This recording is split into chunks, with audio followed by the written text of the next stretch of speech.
Magandang araw mga kaibigan.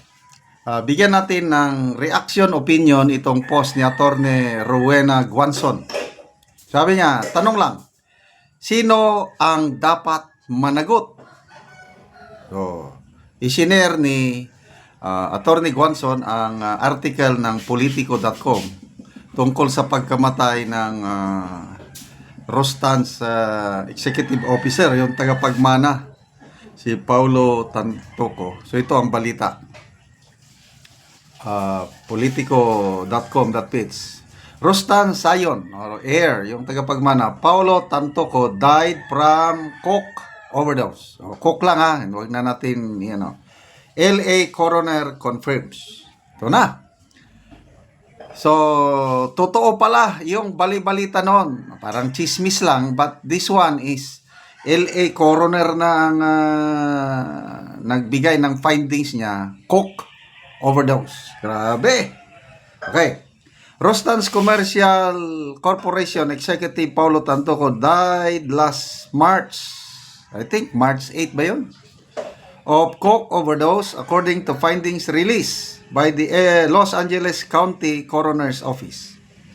A report published on July 9 by Hollywood LA News cited information from the deputy medical examiner stating that Tantoco's death was due to accidental coke overdose based on toxicology result. Bakit accidental? Hindi ko maintindihan. Tantoco, 44, was found unresponsive at the Beverly Hilton Hotel in Beverly Hills on March 8 after the Manila International Film Festival Tribute Gala was held at the same venue. According to the report, Tantoco was in Los Angeles as part of First Lady Lisa Araneta Marcos' entourage promoting the Manila International Film Festival from March 4 to March 7. His remains were repatriated to the Philippines and laid rest shortly after. Tantoco served as Assistant Vice President at the family-owned Rostan Group previously held. So marami siyang He is survived by his wife, Malacanang Deputy Social Secretary Dina Arroyo Tantoco, and their 3 children. So ito, malungkot na pangyari. Marami akong nabasang articles, narinig ko si Attorney Ferdinand Topacio na mabait daw na tao itong si Paulo Tantoco. Yung kanyang image, talagang matino, mabait, as in everything.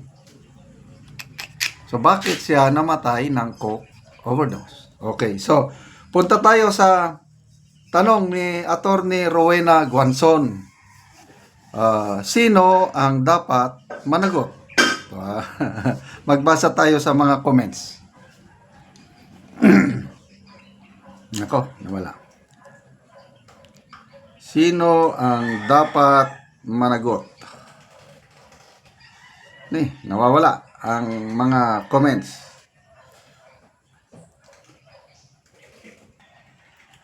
Ito na, nakita ko na. Yung post ni Attorney Rowena Guanzon, sino ang dapat managot? Comments. Lani Ochi.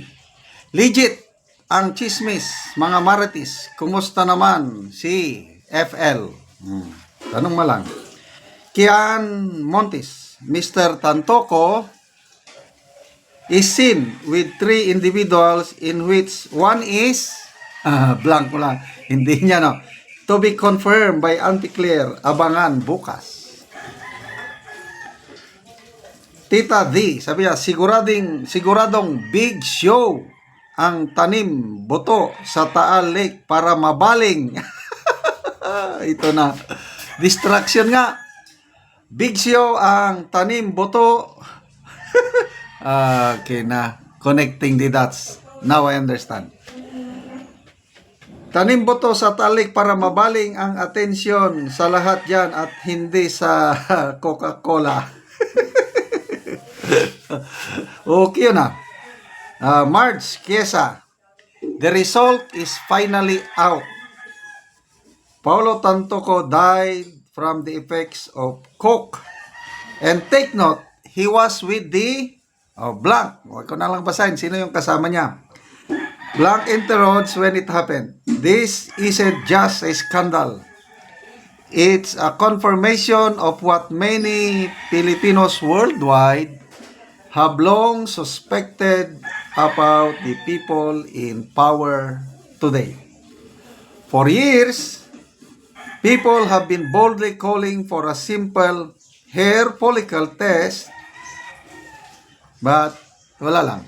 Kaya tinanggal nila si Eden Santos sa Palace Beat reporter, Palace Beat, dahil siya lang ang makulit tungkol sa hair follicle test.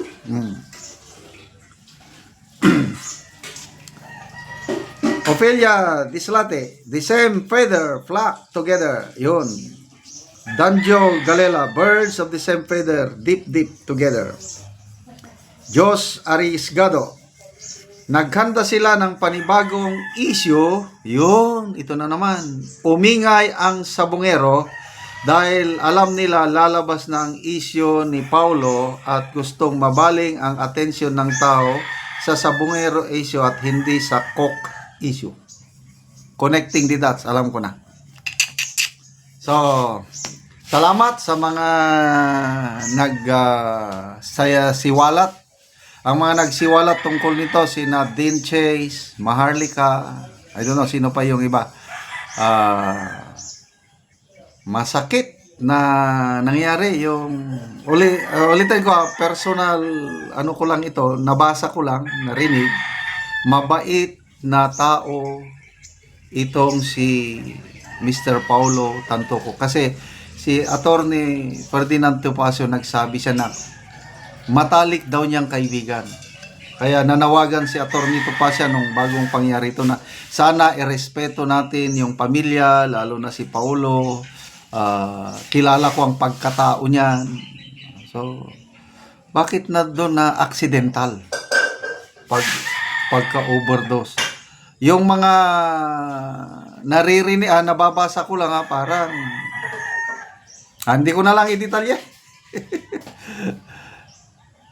Malaking issue ito. Kaya sana huwag matabunan ng ingay sa sabungero.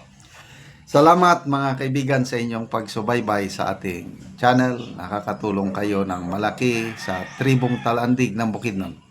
Namimigay tayo ng livelihood assistance sa kanila, nagpapatanim ng sayote, saging lakatan at Arabica coffee. Binisita ko yung isang coffee plantation kasama ang ibang Talandig farmers. Napakaganda palang itanim itong Arabica coffee sa mataas na lugar. Napakataas ang presyo. Talagang ito ang makakaahon sa kahirapan sa Talandig tribe sa Bukidnon. Panoorin nyo ang video na ito. Dito tayo ngayon sa Arabica Coffee Plantation. Ito si Arnel ang nagtanom. Ilang buwan na ito? 14 months pa sir. 14 months i-close up mo. 14 months. Mga ilang linggo pa bago mahinog ito. Close up. Mga August pa sir. August. Maka-harvest na. Harvest na. Magkano ang kilo ng fresh berries? 70. 70. Kung yung nabalatan na? Mga 600. 600, grabe. So, ilang punuan ito? Ipakita mo nga, Ross. Ilang punuan lahat itong? 2,000. Dini lang. Ito lang, 2,000. 2,000. Yan po. First harvest ito. First harvest ni. May ibang tanim pa ba kayo na mas naunang na itanim? May iba pa diyan sir. Ilang taon na yung tanom? Ako'y 10 years. 10 years na? Matuta sa kuan karon. 10 years. So, ang kinabuhi sa Arabica, mga ilang years na harvestan? May mga 20. 20. Pero mag-pruning ta. Pruning. Naikuan. So, ito ang Arabica coffee na well-known ang tawag dito, Mirayon Coffee daw, ang well-known. Mirayon. Mirayon. Dalawang Arabica coffee ang well-known sa Pilipinas, Cordillera Coffee at saka Mirayon dito sa Talakag, Bukidnon. Ito na. Ito na, sir. Oh. So ang buyer ninyo papunta na dito. Kung mag-harvest May, punta dito sa... Ang buyer, taga saan ang buyer? Taga Panantukan. Panantukan. Okay, so punta tayo sa iba pang ano, saan pa yung ibang area? Ito sabi sa partner.